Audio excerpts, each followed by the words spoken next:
Itulah dia. Jadi kita persilakan sekarang juga Datuk Haji Chouari. Selamat ke studio. Selamat pagi Malaysia. Assalamualaikum. Waalaikumsalam Datuk. Selamat Hari ATM. Alhamdulillah. Walaupun dah berlalu 1 April, masih lagi dalam sambutan ya. Terima kasihlah kerana menjemput saya bersama-sama pagi ni.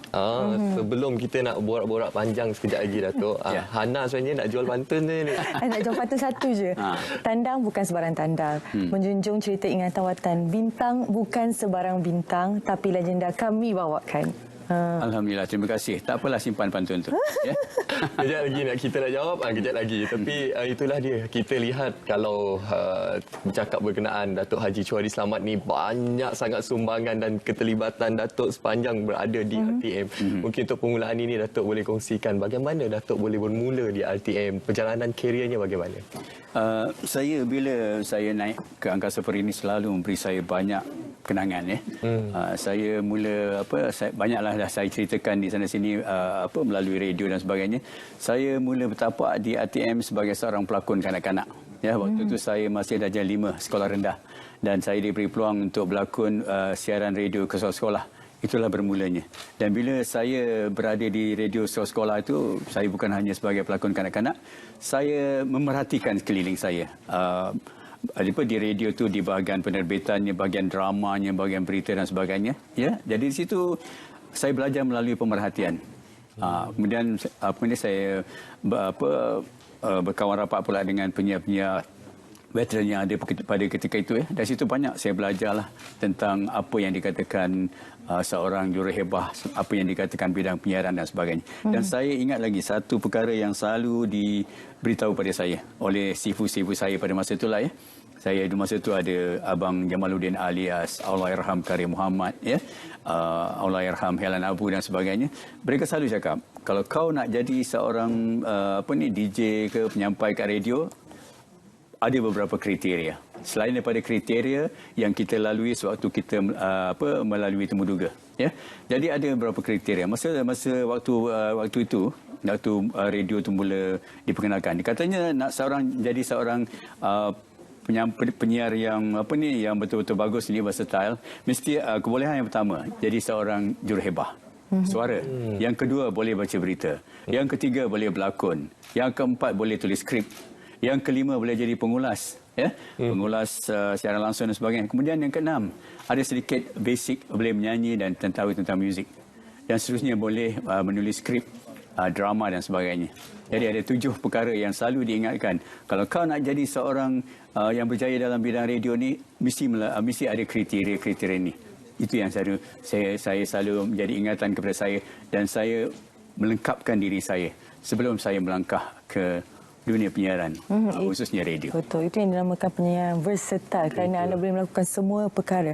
Dan antara pengalaman-pengalaman manis Datuk sendiri sepanjang menjadi penyiar di RTM ini? Ya, sebenarnya banyak pengalaman manis. Tapi saya nak imbas kembali bila bulan Ramadan ya. Bila kita berada di konti radio. Dulu kita bermula di radio 3 orang bertugas dalam satu masa. Jurehebah, pembantu jurehebah yang menyediakan piring hitam, iklan, azan dan sebagainya. Kemudian ada seorang lagi juruteknik. Tetapi bila pergi ke sistem one man konti, konti yang dikendalikan oleh seorang jurehebah sahaja, ya, semuanya berubah. Yang paling saya ingat lagi ya, waktu Ramadan ni ialah waktu berbuka dan waktu nak solat subuh. Ya. Saya nak cerita tentang solat subuh dulu. Solat subuh ni selalu 4:30 pagi dan siarannya saya mula masuk bertugas 6 pagi. Ya, sebelum bertugas saya dah siap-siap angkat wuduk dulu. Ya. Kemudian subuh dia bermula selalu masuk waktu itu 6:05 minit, 6:10. Jadi akan berakhir sampai 7:15. Ya. Saya hanya ada masa 5 minit saja untuk solat subuh. Ya, yang lain tu semua program live, tak boleh tinggalkan langsung. Maknanya kita kena kendalikan piring hitam, iklan dan sebagainya. Hanya ada satu waktu di mana program berakam iaitu senaman pagi. 5 minit. Jadi saya dah siap pasang tape 5 minit senaman pagi tu.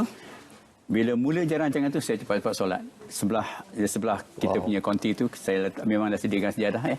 Itulah waktu yang untuk kita bersolat. Kalau tidak memang tak ada masa langsung. Itu waktu subuh.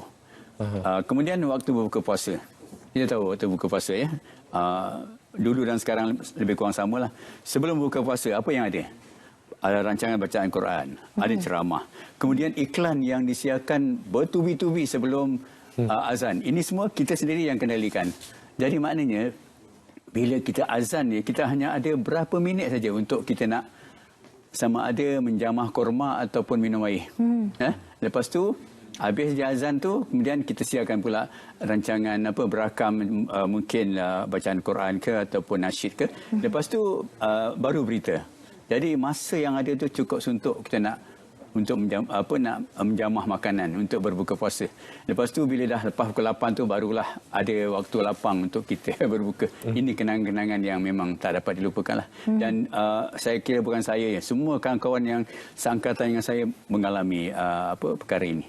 Oh, itulah antara pengalaman yang dikongsikan oleh Datuk. Datuk tadi nanya banyak lagi. Banyak, Datuk, sangat banyak. Jadi Datuk, saya tertarik dengan 7 kriteria yang Datuk sebut tadi untuk menjadi seorang penyiar yang versatile. Jadi aspek definisi versatile tu Datuk sangat luas sebenarnya Datuk. Mungkin Datuk boleh memberikan saranan khusus kepada kami ini penyiar-penyiar muda yang baru ini untuk bagaimana untuk kami menampilkan diri untuk menjadi lebih versatile untuk kepada yang sedang bertugas sekarang ya, generasi penyiar-penyiar generasi muda ni lah. Saya sentuh radio dulu. Sekarang ni one man Conti. Dia bertugas seorang. Dan sekarang ni saya nampak fokus lebih kepada penyampaian DJ je di radio ya. Maknanya dia main lagu, dia kadang-kadang ada juga kesempatan dia temu ramah orang ya. Itu je yang kebanyakan tugas yang dia buat. Kemudian ada kesempatan pula kalau dia rajin dia akan ikut program di luar, dia jadi pengacara, compare ya. Pengacara untuk rancangan hiburan ataupun apa-apa aktiviti yang berkaitan dengan stesen masing-masing. Itu je yang dapat dibuat. Sepatutnya.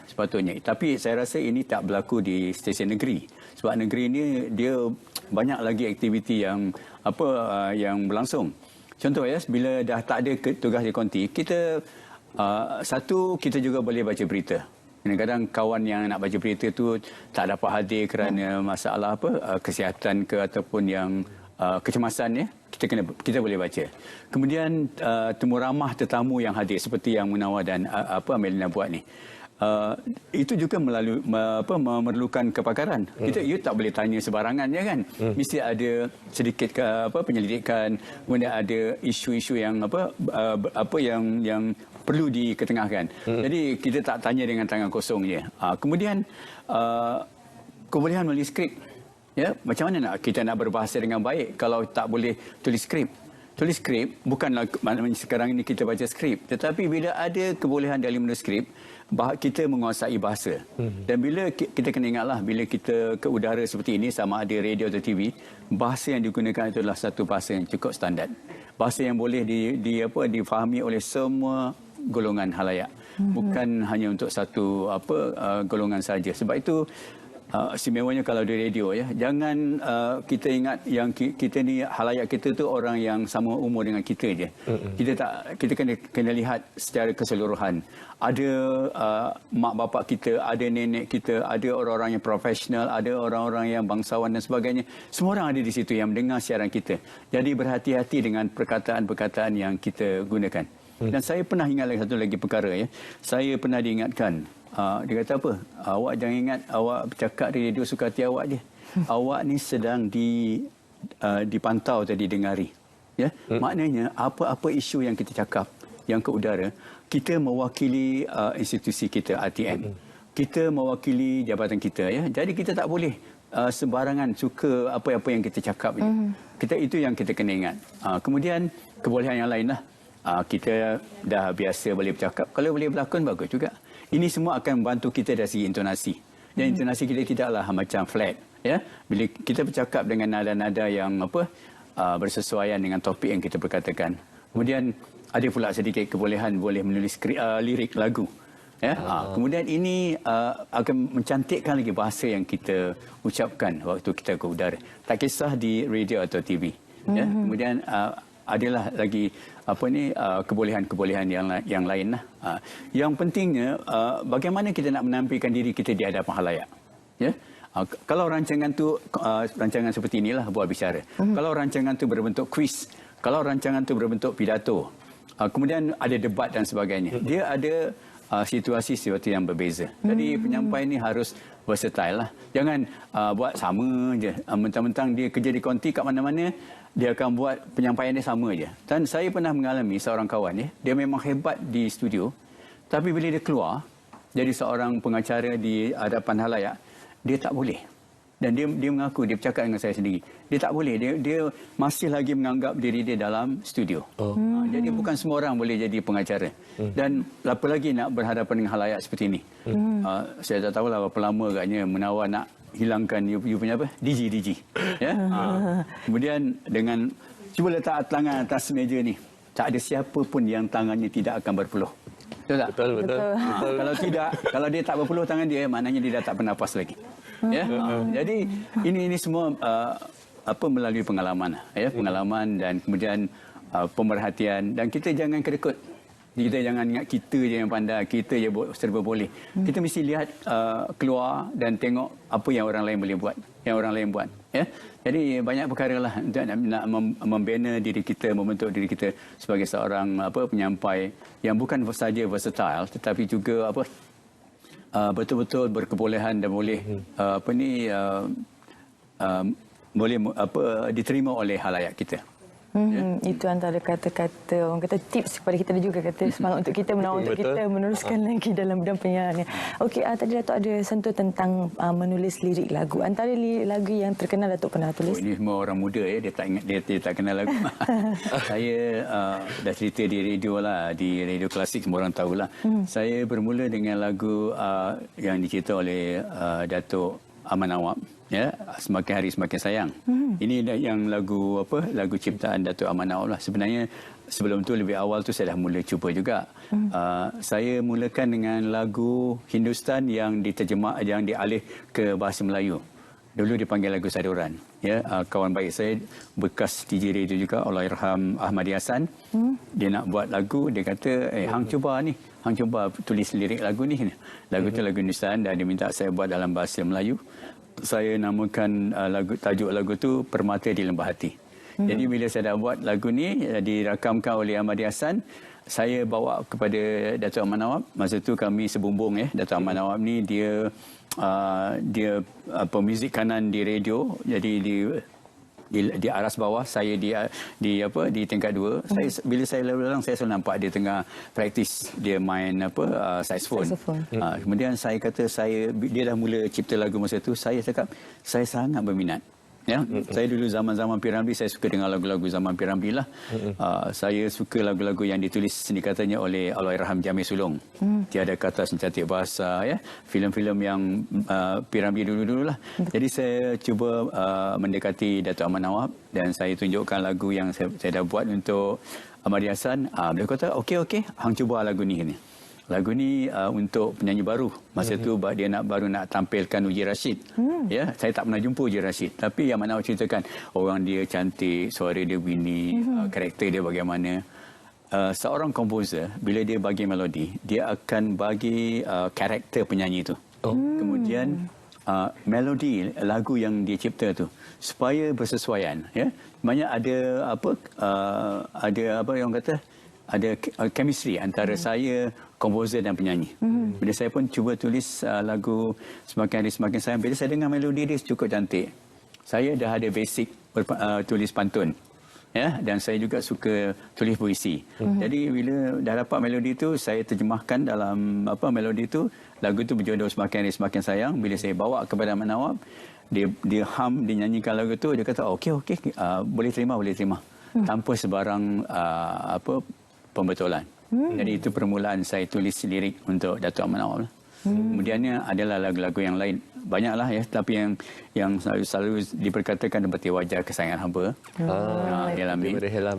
Kemudian kalau Datuk Khatijah Ibrahim tu, Kusangka Siang Kiranya Malam, ya. Ku Gembira di Sampingmu. Kemudian Sudirman, lagu Kasih, Aku Penghibur. Yang sekarang dinyanyikan oleh Jamal Billah. Itu asalnya Sudirman nyanyi, ya. Aku Penghibur. Kemudian Beroris, Tulus Cinta, banyaklah, ya. Terlalu banyak Datuk. Itulah Datuk memang cukup versatile dan juga kita dengar nama-nama lagu tadi semuanya lagu-lagu yang malas segar. Kalau kita dengar sekarang ni pun sedap didengar. Betul kan? Jadi Datuk tadi kita dah imbau sedikitlah perjalanan atau pengalaman Datuk sebagai penulis lirik. Dan sekarang ini situasinya sempena sambutan 60 tahun Orkestra RTM. Ya. Datuk juga turut menulis untuk lagu Gemilang Samanya. Ya, saya telah diberikan lagu oleh Datuk Muzani Ismail. Sebenarnya sebelum ni pun saya ada banyak juga menulis lagu untuk Datuk Muzani seperti lagu untuk Satu Malaysia dulu ya. Dan sebelum ni Sayangnya Malaysia pun saya ada buat patutnya lagu tu untuk lagu Hari Kebangsaan yang tahun lepas ya. Tapi dalam waktu nak menyambut 60 tahun ni beliau menghubungi saya dan beritahu yang diminta saya tulis untuk Gemilang 60 tahun. Saya sangat terharu. Sebab saya juga berada di RTM, saya mengikuti perkembangan Orkestra RTM ya, dan saya diminta untuk menulis dan kami buat sama-sama. Datuk Muzani pun ada idea ya, jadi saya tulis dan beliau pun ada tulis dan kita berkongsi idea lah, dan itulah lahirnya lagu Gemilang Selamanya 60 tahun Orkestra RTM. Untuk lirik lagu Gemilang Samanya berapa lama Datuk buat? Sebenarnya kalau lagu ciptaan Datuk Muzani ini cukup mudah untuk ditulis. Sebab beliau seorang yang sangat pakar dalam bidangnya. Kemudian beliau ada touch, sentuhan yang tersendiri. Apalagi untuk lagu-lagu yang bercorak seperti ini. Kemudian kita tahu melodi Datuk Muzani itu macam mana. Dan kali ini beliau buat sedikit pembaruan. Ya, ada campuran ya. Kalau kita dengar balik muzik dia ada klasikal sikit, ada moden sikit. Jadi saya ingat dalam 2 hari saya dah dapat. Wow. 2 hari saja. Begitu cepat. Dan kalau kita lihat banyak pencapaian yang telah diperoleh oleh Datuk sendiri, antaranya anugerah yang angkasa banyak lagi. Antara pegangan Datuk untuk sampai ke tahap itu apakah yang Datuk? Saya satu, kita buat kerja tu bersungguh-sungguh. Ini balik kepada nak jadi penyiar versatile. Kita bukan hanya jadi compare pengacara seperti pagi ni je. Apa saja pengalaman yang kita dapat tu buat betul-betul. Dan ini akan memberi satu kelebihan pada masa akan datang. Ya. Contoh hari inilah Munawar dan Amelina menu-menu ramah saya ya. Tetapi dalam pada tu ada juga buat program aktiviti-aktiviti yang lain kan, buat bersungguh-sungguh ya, dan kemudian kita buat pemerhatian. Pada masa yang sama belajar pada sipu-sipu kita yang sama ada bersama-sama kita pun tetamu yang datang. Apa saja yang kita dapat, kita belajar. InsyaAllah ini semua akan memberi kita satu kelebihan ya. Kita ada ramai penyampai, kita ada ramai pengacara, tetapi ramai pengacara tu ya, dia belum tentu ada sesuatu yang katakan yang boleh dibawa ke depan. Dan sebab itu kita jangan lokek hanya tengok apa yang kita buat je, belajar lagi setiap ada yang baru kita cuba belajar. Ya? Jadi bidang ini, bidang penyampaian, bidang penyiaran ini dia tidak statik. Banyak orang kata, alah sama dulu dengan sekarang. Tak sama. Ya, tak sama. Contoh di TV hari inilah ya. Dulu saya datang sekurang-kurangnya setengah jam kena make up dulu, kena apa. Sekarang terus masuk duduk dah okey dah. Jadi begitu jugalah di radio ya. Dulu 3 orang bertugas dalam satu masa, sekarang 1 orang je. Kemudian itu saya katakan kalau ada kelebihan bukan hanya sebagai DJ sebagai pengulas, sebagai sebagai penemu ramah, ini sangat-sangat bagus. Jadi kita kena banyak belajarlah. Ya? Datuk, bagaimana Datuk melihat dalam situasi semasa sekarang ini kan, perkembangan RTM khususnya radio RTM, bila kita lihat dahulu kalau radio saja orang hanya dapat mendengar suara juruhebah, tapi sekarang ini zaman digital, bukan setakat boleh mendengar tapi dapat melihat DJ tersebut. Betul. Dulu saya ingat lagi bila nama Cuari Selamat bila kita keluar, orang tak kenal. Ya, orang tak kenal. Dia kata, suara awak ni macam suara DJ yang kat radio tu. Siapa nama dia? Alah, yang nama-nama macam Jawa tu. Dia tak tahu kita berhadapan gini ya. Kadang kata, alah kebetulan je saya ni kerja biasa-biasa je kan. Itu dulu boleh buat. Sekarang tak boleh ya. Sebab memang betul. Dulu orang mendengar suara kita, menghayati kenapa jadi gitu. Ya, sebab bila kita ke udara ya, kita menggunakan bahasa yang baik, memberi mesej, ya, kita menemani, menyantuni pendengar kita dengan baik, orang akan ingat kita. Ya? Jadi bila kita keluar, mau tak mau, orang akan cakap, suara ni, dia kenal suara tu lah. Tapi bila kemudiannya, kita hanya dapat peluang untuk keluar dalam surat khabar dan sebagainya masa nak musim raya je. Masa nak raya je. Kalau sebelum tu tak ada. Hanya dengar suara je. Tetapi alhamdulillah sekarang ini walaupun kita di radio orang boleh melihat melalui Facebook dan sebagainya, seperti baru-baru ni saya dijemput untuk menjadi tetamu di radio klasik. Walaupun hanya di radio tetapi halayak boleh menonton melalui Facebook di YouTube lah. Ya. Jadi ini satu kelebihan yang sangat bagus. Jadi DJ hari ini, penyampai hari ini kena berhati-hati. Anda sentiasa diperhatikan, dilihat, ya, diberi perhatian oleh halayak anda. Jadi jangan syok sendiri lah. Betul. Ya? Mungkin terakhir sekali daripada Datuk sendiri sempena ulang tahun RTM ke-75, ucapan kepada RTM. Saya pertama sekali saya nak ucapkan nak bagi salam lah kepada bos-bos lama saya yang pernah menjadi berkhidmat di RTM ni. Semalam saya dihubungi oleh bos lama saya, Encik Yaya Loncik, seorang membaca berita yang yang cukup berkaliber, ya. Kemudian saya nak ucap terima kasih juga kepada mereka semualah, yang bos-bos saya yang lama ni. Dulu saya katakan dulu kita tidak ada satu institusi yang mengajar kita. Ya, kita semua melalui pemerhatian, ya, kemudian kita belajar melalui sifu-sifu. Mereka itulah yang membimbing kita. Dan kemudian barulah ada IPTA, barulah ada Meskom di ITM, ya. Itu kemudian. Tetapi dulu kebanyakannya kita belajar melalui sifu-sifu kita lah. Dan saya dulu masa saya di radio, saya banyak berbincang dengan rakan-rakan saya di bahagian Inggeris. Ini saya nak sebut juga. Dulu kan saya selalu bekerjasama dengan DJ radio bahasa Inggeris masa itu, Constant Haslam, Alan Zakaria, Ronnie Atkinson. Walaupun mereka itu buat dalam bahasa Inggeris, saya buat dalam bahasa Melayu, saya perhatikan cara mereka bekerja. Ya, cara mereka berbahasa, cara mereka menyampaikan program mereka cukup bagus. Dan dulu kita banyak belajar daripada BBC, British Broadcasting Corporation. Bos-bos kita banyak diajar, dia pergi latihan di sana. Tapi sekarang ini kebanyakan kita buat atas inisiatif kita sendiri saja. Sebab itu saya katakan sebenarnya bidang ini tidak statik. Banyak lagi yang boleh kita terokai, boleh kita pelajari. Jadi keluar daripada kepompong kita, ya. Keluar daripada kepompong kita, insya-Allah kita boleh lebih berjaya lagi. Insya-Allah. Betul tu. Itulah dia, Hana, kita cukup besar hati bersama dengan Datuk Haji Chouhari Slamat.